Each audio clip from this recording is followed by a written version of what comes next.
I'm calling for a global bust, which I believe is something bigger than 2008-9 in terms of credit crisis. When the financial system is free falling, you will see money coming out of every corner of every central bank to the tune of, I think, for the Fed, maybe $20 trillion, maybe more. We're going to see money like there's never been money printed before. I'm calling for silver to go to 200 this cycle. I'm calling for 7,000 gold this cycle. And then, I'm calling for 20,000, probably, 2032 or 3, because the demand for commodities is going to be huge. As that demand outstrips supply by a big amount, the only thing that can give is price straight up. Where would you be looking in the market today for potential opportunity? There's 2 and 3 year returns still ahead of us that are going to happen in a matter of months. David Hunter, great to have you back on Commodity Culture. Let's start off with how you're currently viewing the broad market, because you've been calling for a blow-off top followed by a major global bust, and we certainly have seen the big indices continue to rise higher since our last conversation, continuing to hit new all-time highs. Valuations continue to look very stretched here. How much higher could we go before it all eventually falls apart, in your view? Yeah, hi Jesse. Great to see you again. Yeah, I remain very bullish. I've since we last talked, I guess it's been 6 months, probably. No, not six, but several months. Yeah. I've raised targets again, so I'm at 10,000 on the S&P. I'm at 36,000 on the Nasdaq, 4,000 on the Russell, and the Dow I'm up to 70,000. So still a ways to go. I haven't done numbers lately, but you're talking in the range of 25 or 30%, I guess, depending on the index. Um, Still to go, and I think those are targets for this year. I don't do year-end targets, but I think we'll get there this year. Um, I think we're probably in the parabolic. If you look at it on a monthly basis, we have gone more vertical. We won't know until after the fact if this indeed is the parabolic or whether we consolidate again for a month or two and go higher. But I think there's a pretty good chance we just keep going here. There'll be, 1, 2, 3, 4% pullbacks depending on the index. So I'm not saying it's straight up, but pretty much, clear sailing from here. And as you know, I've been saying for a long time that particularly institutional investor has fought this thing from the October 2022 low. They've remained skeptical, so there's been a wall of worry to draw from. That's the fuel for the next advance. And each time we sold off, they got more bearish, and that just meant as it turned back up, they'd be chasing. We're at the point now where you're starting to see targets raised more aggressively. So there's 7 or 8 strategists out there over 8,000 now. Yeah, I've been way above the street for a long time and remain way above the street in terms of my targets. But you are seeing more catch up now. You're seeing, at least on the sell side, the strategists um, starting to realize this thing has legs.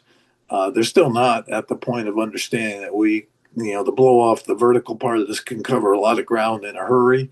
But you're seeing, I think Yardeni's got 8,400, and there are a couple guys out there at 8,200. So you're starting to see it, and I think those numbers are going to continue to raise right into the fall and maybe a little beyond.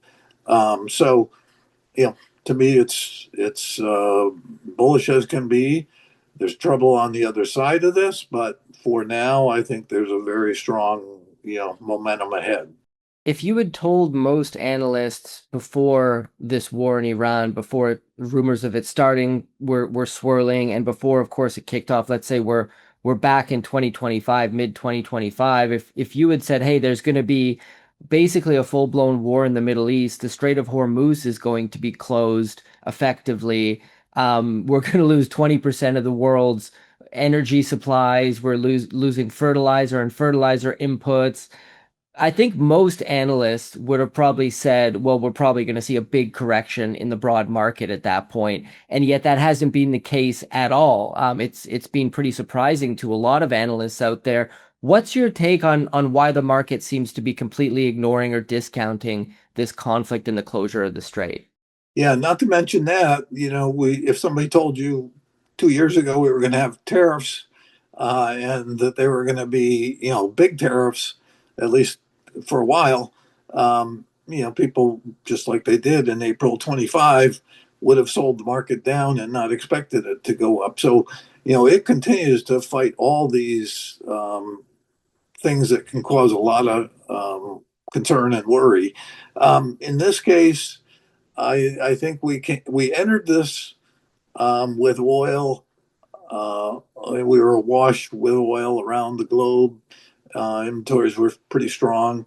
Yeah, obviously we've drawn down inventories, and you still hear a narrative out there that oil is going to go to 150 because there just isn't enough out there.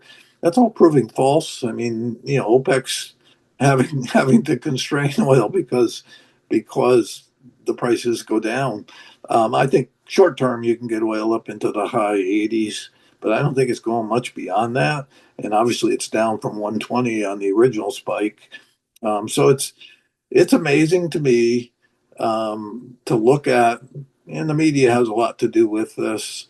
To look at the the annihilation that we did in terms of the military in Iran, and I realize they've got drones and cheap technology that can cause nuisance, but we've taken out their Air Force and Navy pretty much. We've eliminated an awful lot of their threat, and people can argue that they're rebuilding the nuclear capability while we sit here in applause.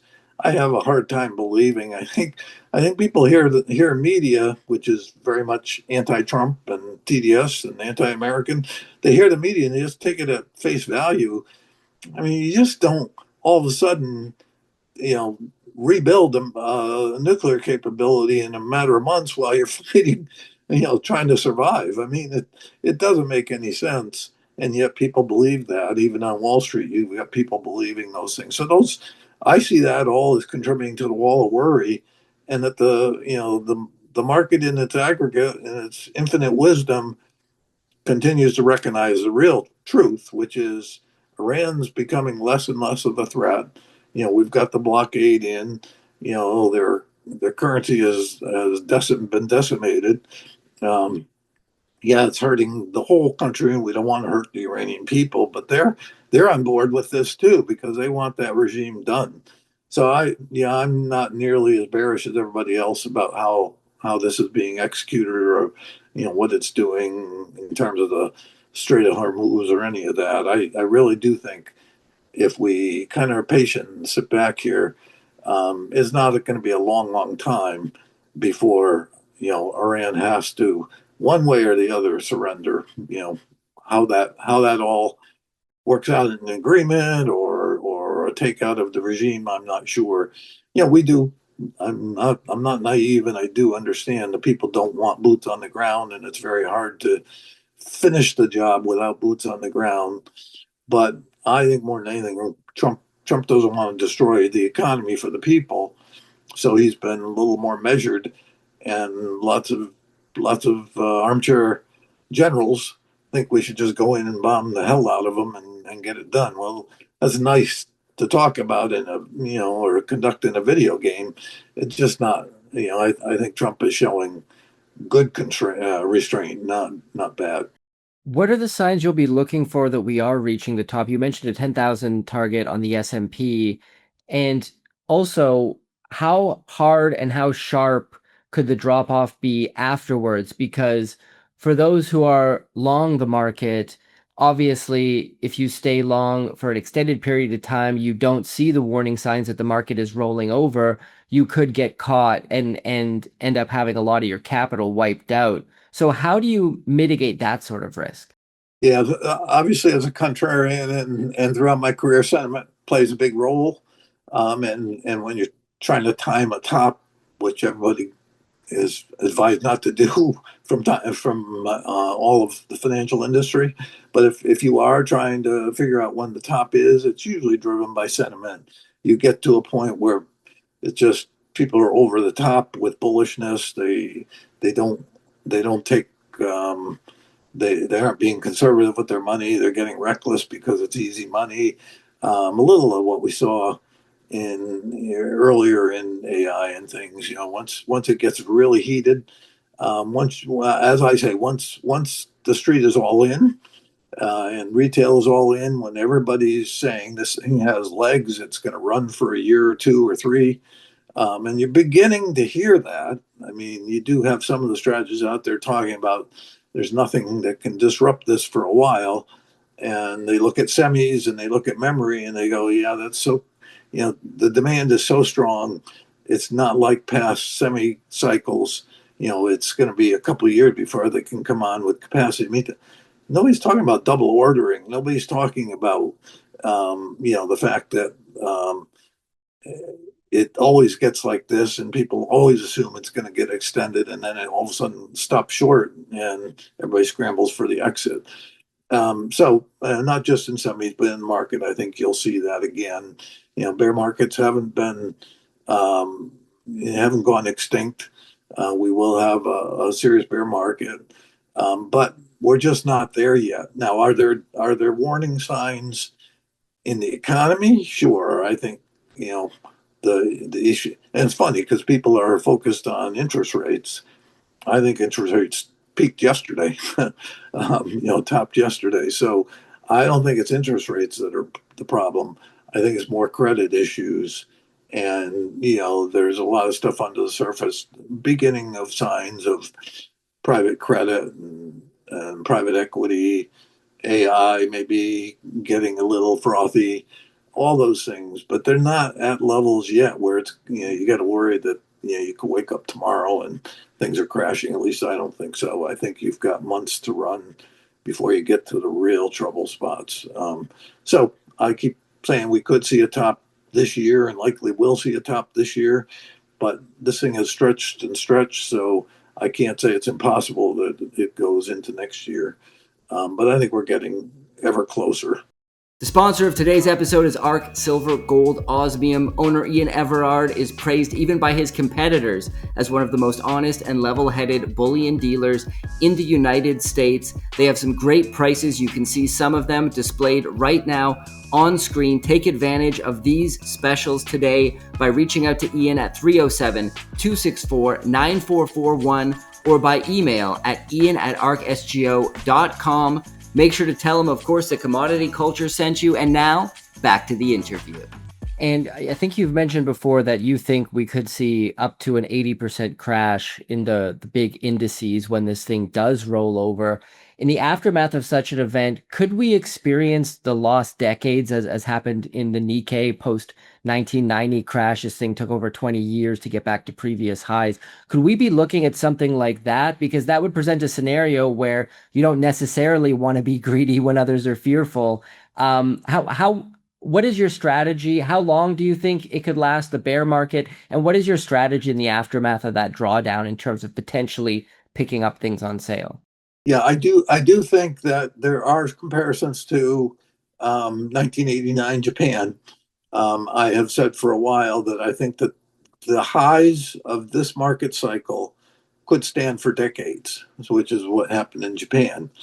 That being said, because I'm calling for a global bust, which I believe is something bigger than 2008-9 in terms of credit crisis, um, there's only one thing it's the most predictable thing in my forecast is how central banks and policymakers will respond. They won't have a choice. If you asked them today, they'd say, "No way, we're not doing that." But they won't have a choice when the financial system is free falling. You will see money coming out of every corner of every central bank, to the tune of, I think, for the Fed, maybe $20 trillion, maybe more, because it's if you truly have a free falling financial system, we almost got there in 2008-9, pulled back from the cliff just in time. If this time we go over that cliff, there's only one thing that moves quickly, and that's liquidity in the system, printing money. So I think it's the most predictable part of the forecast is that ultimately we're going to see money like there's never been money printed before, at least in the world. And that means, You will have a recovery on the other side. You will have a bull market on the other side, but it won't be a secular bull market. We will see a secular top this year, meaning highs for a long time. But if you go down 80% or anything close to 80%, and just using the S&P number I have, it's 10,000 down to 2,000. That gives you a lot of room if they're printing $20 trillion in the US. That gives you a lot of room for that to go 2,000 back to, let's say it goes back, you could quadruple and go back to 8,000. You're still 2,000 short of where it topped out. So I think, and then from there, and that might take a year and a half or 2 years or less, depending on how fast it happens. Um, and then beyond that, it starts, lower highs and lower lows, or at least lower highs, and then ultimately probably out in the mid 30s, lower lows. So you can have a period where you can make a lot of money, but if you just buy and hold and follow the mantra that's been in place since the mid 80s, which is that it's time in the market, not timing the market, is what makes sense. It's been the correct mantra and the correct strategy for the last 40 years. But if you follow that through here, you're digging out of a very big hole and you may not get your money back. So this idea that we always go to new highs and then if you just buy and hold and don't worry about it and passively invest or what have you, you're just going to benefit from the constant higher highs. Secular bull markets when they're 40 years old. This one's 40, going on 44 years now. Basically 44 years right now. 44 years is an eternity for most people in markets. And certainly there's an awful lot of people in these markets that weren't around 44 years ago. So it looks like you always have a bull market, a secular bull market. But I think it's coming to an end. And if it is, and if we get that bear market that I'm talking about, that buy and hold strategy is going to fail you. And then the other piece of it is every cycle, not secular, but every cycle, market cycle, is new leadership. So this one's been obviously tech and AI and some other things, but it's been very much tech. The next cycle is going to be, I think, old industrial commodity. So that the caterpillars of the world will work, the deers of the world will work, but so will silver, gold, copper, and the producers of that. And the reason for that is because all that money that gets pumped in will, with a lag of a couple of years, jumpstart a very big inflation cycle, the likes of which we haven't seen in 50 years basically, or 45 years, going back to the early 80s. And it will be, it'll start gradually. You're coming out of, I think the bust will be deflationary. So you're going to come out of a year of deflation.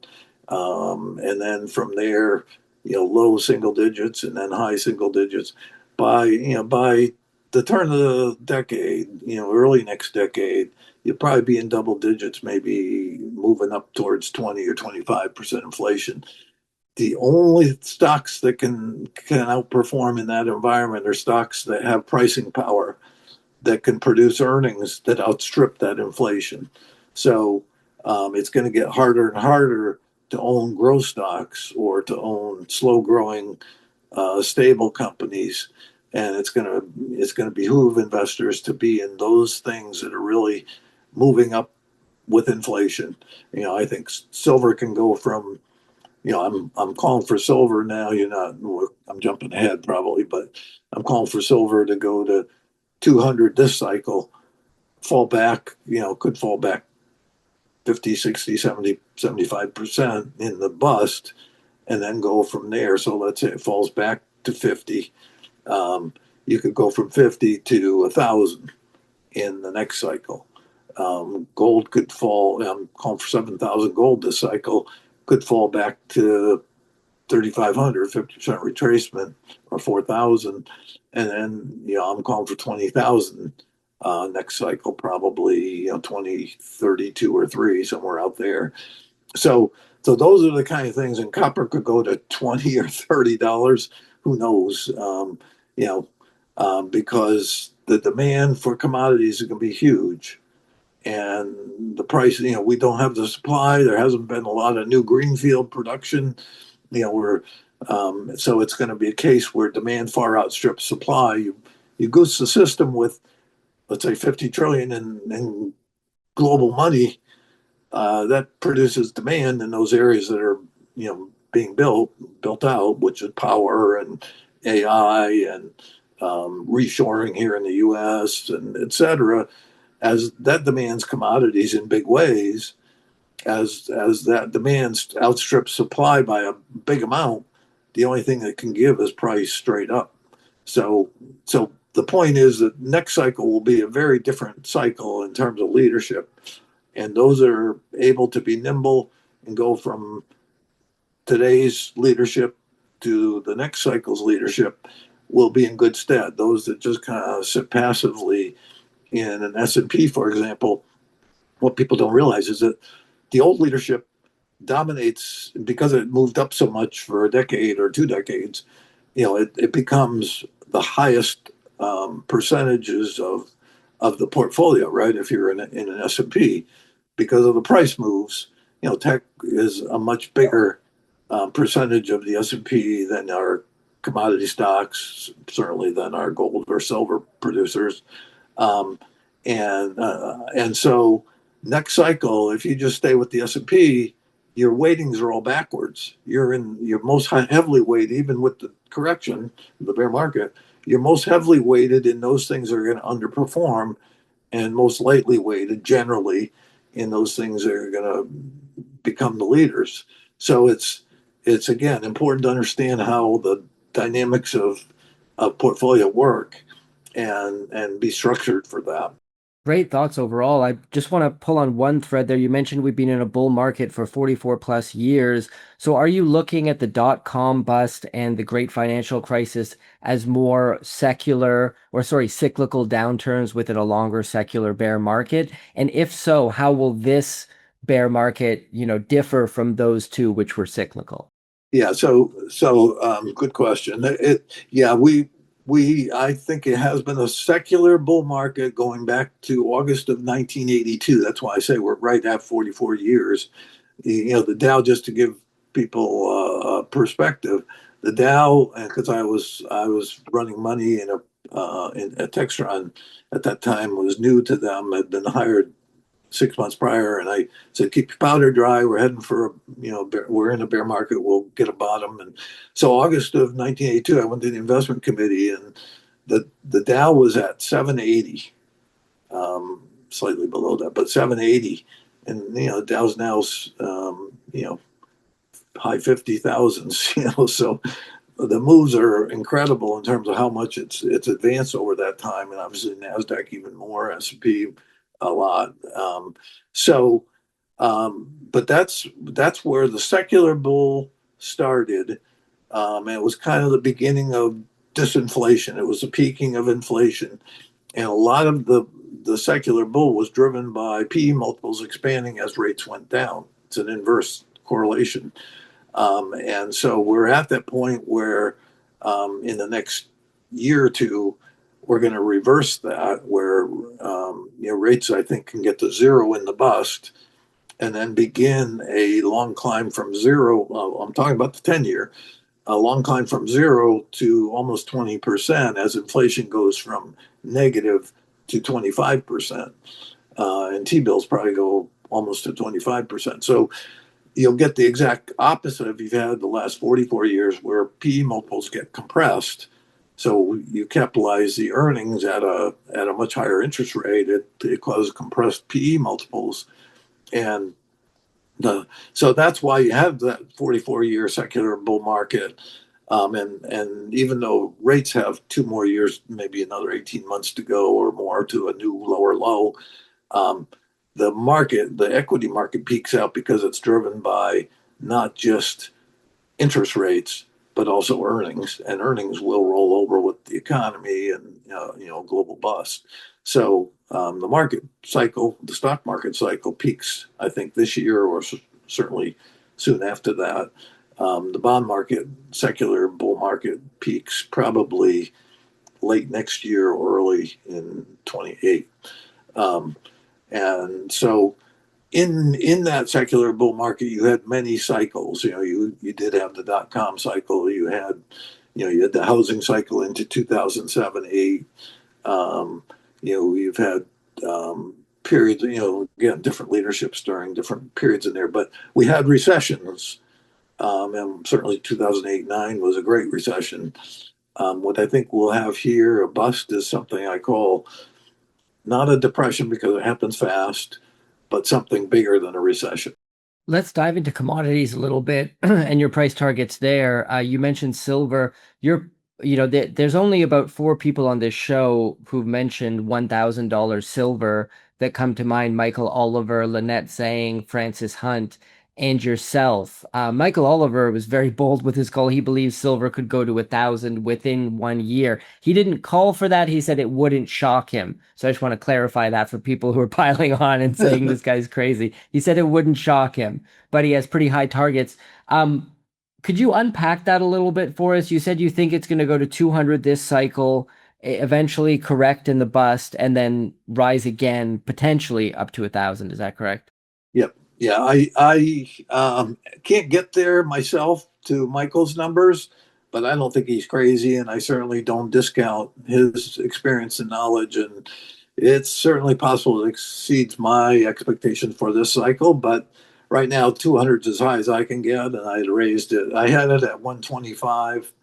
Um, I think going into January, and then raised it to 170, I think, and then raised it again to 200 at the end of May.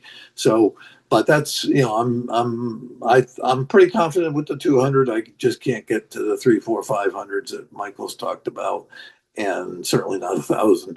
The 1,000 for me is probably a 2032 or 3 type period, but you can drive a truck through how much you can miss that by. It could be 2 years either way, but if it's the next cycle really getting driven, and it comes from a lower level in the bust, I do think the metals will, as they always do, get hit in a big market correction, in a recession, or what in this case is a bigger than recession type downturn. Um, but those that are very turned off by the fact that silver got to 122 and rolled over and has been down for months, and it shook out a lot of weaker hands. As you know, because we've talked about this for years, I was bullish on silver and gold, 2, 3, 4 years ago, and it took a while to get going. Gold got going before silver, but silver, I took a lot of heat because when it was in the mid 20s and just couldn't get out of its own way. It was trade, and particularly the miners, but between mid 20s and the high teens, and then it got up to 30 and then backed off again. People just didn't believe that it had the kind of legs that I talked about. And then when it finally broke out and took off, that's when people jumped on the bandwagon. So they didn't buy it at 30 or 40. They bought it at 60, 70, 80. And then they're really upset because they lost money. But that's markets. Once things get too ebullient, the market has a way of basically bringing back the discipline, shaking out the weak hands. And because the run from 50 to 122 was parabolic and happened so dramatically, it took months to correct. And I can say that looking back, I didn't know that it was going to take 6 or 8 months to get going, but I'm confident now that that 55, 6 level was the correction bottom, and that we have begun the turn. Obviously, today it's coming out of a little bit of a pullback yesterday, and it looks like it can go higher. There's still going to be pullbacks. It's still going to be, you have to be careful with it. But I do think once it breaks above a certain level, and I'm not sure whether that's, I see 72 right now as the next stop, but I know Michael's probably talking higher than that. But there'll be corrections along the way, but I don't think they're going to be long lasting. They might last days, but not months. Yeah, and it's interesting to point out that back when silver was range bound between around that $20 to $30 level, people would call you crazy for saying silver would get to $50, let alone 100, let alone Right. 120. So people who are upset about the silver price today, I mean, what do you want? We're at $65 here. Tell somebody, the beginning of last year, silver is going to 65. They would have said, you're either lying or, it's life changing, but now everybody's crying. So I think that's funny. Gold. How much of the gold story do you think is a currency debasement story? And how much of the broad market rising do you think is a currency debasement story? Because obviously, the extreme example we could look at is in hyperinflationary environments such as Zimbabwe. I forget what year that was. The stock market went absolutely ballistic. I believe Weimar Republic in Germany stock market goes ballistic because of the currency depreciation at such a rapid scale. Do you think currency debasement is behind the rise in gold and the broad stock market as well to some extent? And if so, how much? Yeah, for sure, it plays a role. I mean, if you price gold in various currencies, you'll see differences in returns because currency matters. Um, Obviously, the dollar in the last year has been up, and yet gold had a nice run. So it hasn't been the case near term, but I do think the big move from 4,500, 500 here to 7,000, a lot of that is going to be currency. I mean, the dollar, I have the dollar going to 83, something like that, over the course of the next 6 or 9 months, or less. And if that happens, it's a big part of the move to 7,000, I think. It's more than that, though. Obviously, rates coming down, which as I said, I think rates peaked yesterday.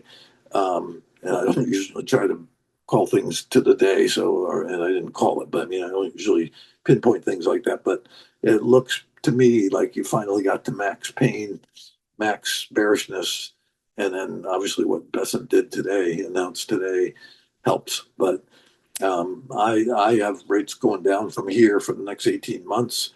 It'll start gradually, but ultimately, like I said, you could get 10-year down to zero. And that first move down, let's say from, the 460, 70 area down below four, I think is going to help gold. Will That'll be trading down well. The rates will be trading down well, while gold's moving up and silver's moving up. And then I think you can get a faster move from there down to three or even below. That will be kind of that final move up towards those numbers.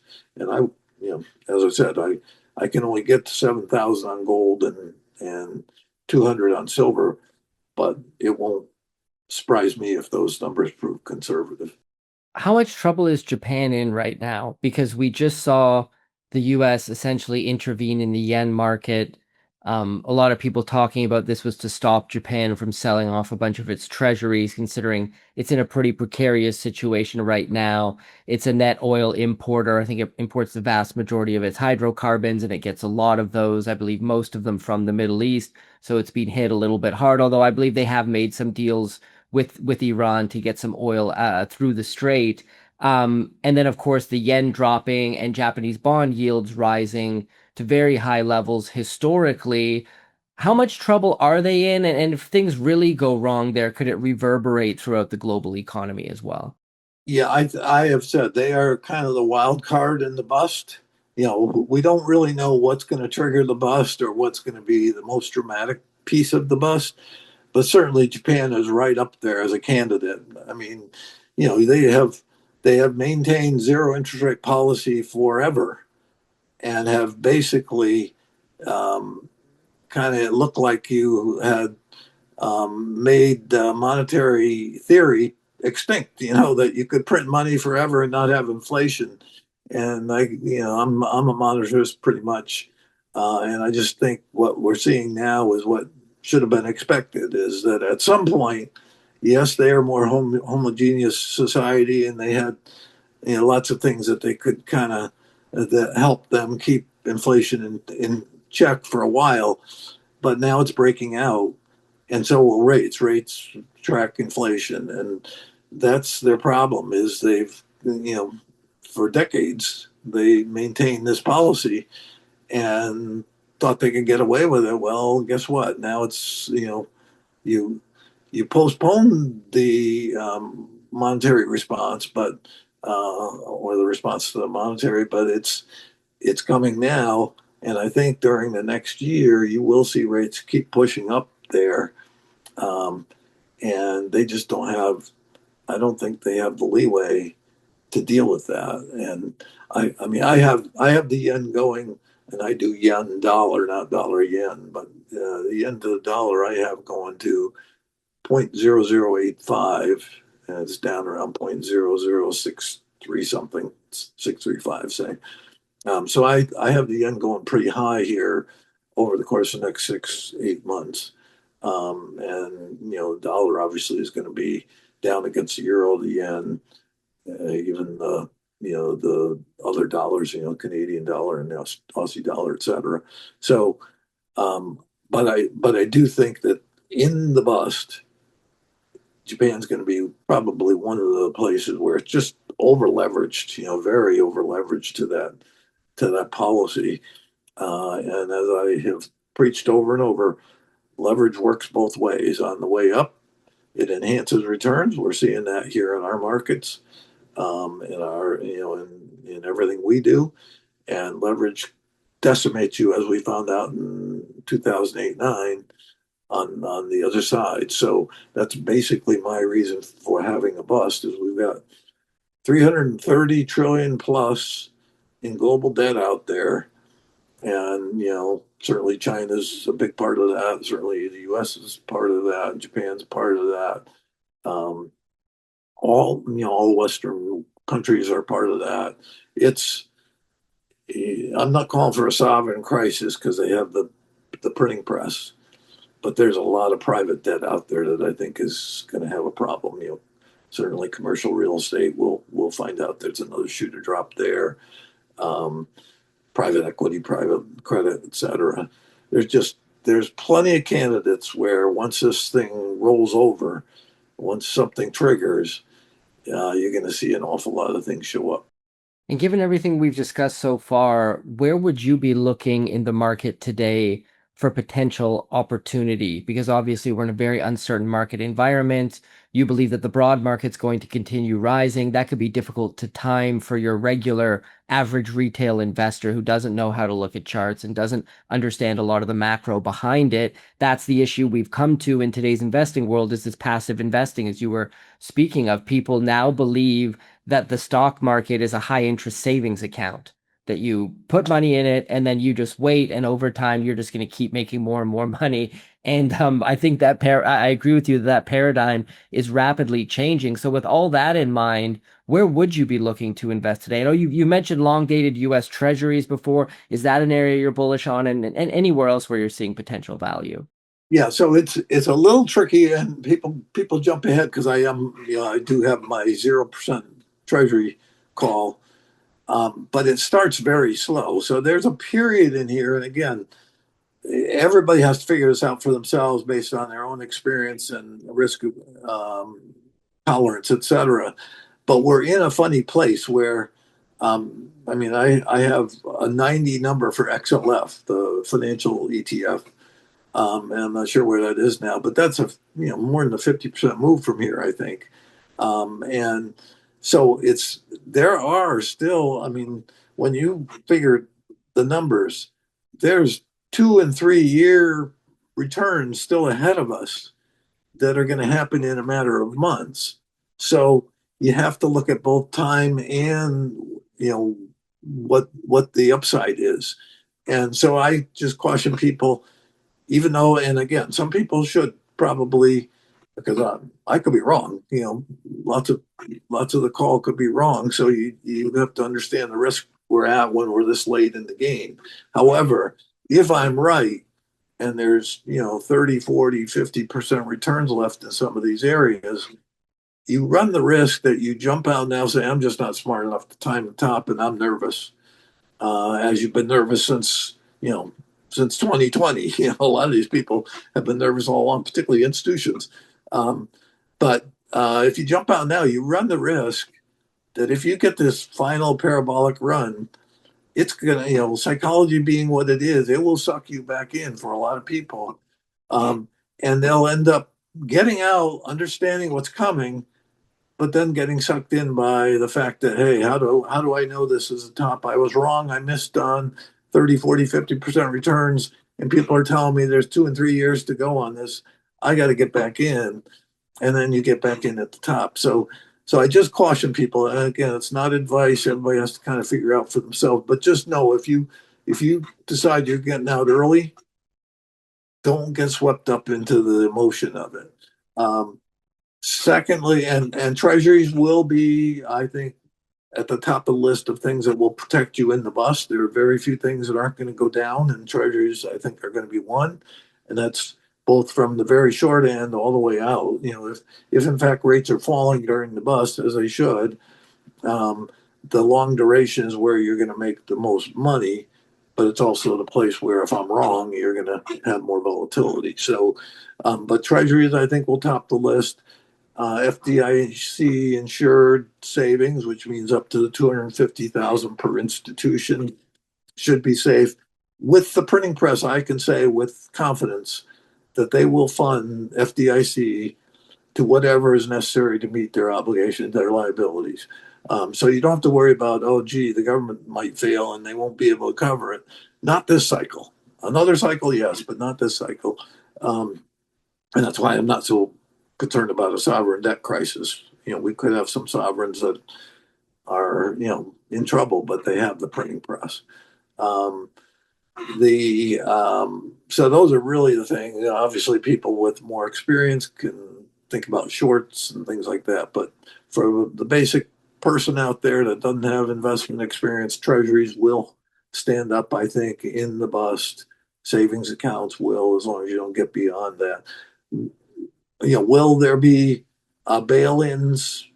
Possibly in Europe, we've seen that before, meaning that the deposit holder in the banks has to eat the loss, suffers. Here, I think it's far less likely. We saw in 2008-9, they'll step up, and again, they'll print money like there's no tomorrow to make sure that they can, hold the consumer together. If you're in a pension fund that gets in trouble, we don't know. If you're in a money market fund, the precedent is there that they went to the we won't break the buck last time in 2008-9. I suspect we'll see that again just because I suspect we're going to be printing money and looking for any place we can put it to hold the economy up. So, but we don't know that. It's not anything we can say for sure. Um, but those are kind of the places I think. If you're in junk bonds, if you're in equities, just know what happens in these kind of conditions. They can lose a lot of money for you. Great thoughts overall and excellent conversation today, David. Tell us about Contrarian Macro Advisors. That's your letter. How can people subscribe and what's on offer there? Sure. I write a quarterly macro letter. It's basically my forecasting letter, and I am on Twitter all the time or X all the time, so people can get a lot of my views there. The letter just allows me; it's a longer form, obviously, where I can explain my rationale better, and people can better understand it. So it's not for everybody. There's a cost to it. I think it's pretty reasonable cost given my track record, but that's for people to decide. And I'm more than happy to put out what I put out on X. I get people who subscribe once in a while saying, you give away so much for free, and I go, yeah, but I will say my subscribers basically quarter to quarter. I hold on to 75 to 80% of my subscribers. So, it's pretty good in that business, I think. Tells you that people do see value in it. I've got people who've been with me for 5 or 6 or 7 years. So, um, but anyway, the letter is a macro letter. It's not, doesn't provide advice. As I say all the time, I don't provide advice. I forecast the markets and the economy. And then people can sign up by direct messaging you on X, correct? To inquire about it.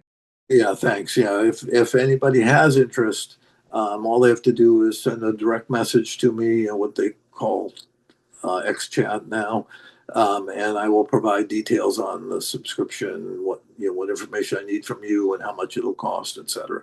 Great. Well, I will put a link to your X account in the description below. David, as always, thank you so much for coming on the show. Yeah, thanks for having me, Jesse. Thank you for joining us today. If you're looking for great prices on gold and silver bullion products, look no further than ARC Silver, Gold, Osmium. Some of their prices are displayed on your screen right now. These are subject to change, and well supplies last, so reach out to owner Ian Everard today at 307-264-9441 or by email at ian@arcsgo.com, and make sure to tell him that Commodity Culture sent you. And make sure to join the WhatsApp group for Commodity Culture. We've got a great community there, very active, discussing different mining stocks, investment ideas, sound money principles, and it's a way to access me directly. I'm also active on there, answering questions. The link is in the description below. I hope to see you there, and I hope to see you in the next episode. Commodity Culture is a series on commodities and natural resources. If you would like to see more, be sure to subscribe and hit the bell notification so you're always up to date with the latest episodes.